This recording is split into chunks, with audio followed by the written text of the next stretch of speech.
আসসালামু আলাইকুম রহমতুল্লাহ। এই যে এটা মাতাম, আমার মাতাম বিন সাল্লুম। এই যে মাতামের সামনে কিন্তু আমার দোকান।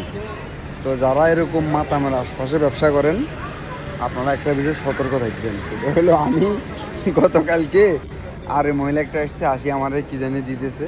তো সব মাতামের সামনে তো এটা যে নিয়ে আসে, আমি নিই নাই, আমাদের শুক্রান শুক্রান। ও তো কান্দা কাইডা মানে হামকে তুমকে মানে সিল্লাই কি একটা অবস্থা দোকানে, ওরে কি লইলাম ভিতরে মাথা মাথা অভিযোগ করছে, মানে এরা কিছু হাইট দিলে না হলে এরা ইনসাল্ট মনে করে, এরা মনে করে যে আপনি এরা অপমান করছেন বা আপনি এদের এন্টি।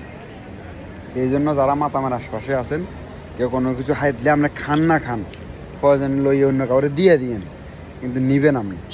এরা অনেক সময় কোনো কিছু আপনাকে অফার করে, যেটাই দিও কারবিরা, এটা আপনি নিবেন। না নিলে এরা এটাকে চরম অপমান মনে করে, চরম অপমান। রুটি একটাও, এটা আমার একেবারে ফিজিক্যাল অভিজ্ঞতা। বয়স্ক মহিলা বাজিল্লা আর কি, বাজিল্লা ওই যে নাখিনা বাজিল্লা এগুলা আমার এখানে যে মাতাম, আর এই যে আমার এই যে দোকান। তো এরা গাড়ি টাড়ি রাখে, মোবাইল টোবাইল চার্জ দিয়ে, সবাই তো আমার চিনে, মাতামের বড় বড় দায়িত্বে যারা আছে। তো ওই হিসাবে আমি নিই নেই। ওরে বাপ রে বাপ, ফায়ার হয়ে গেছে মহিলা, ফায়ার হয়ে গেছে দোকানের ভিতরে।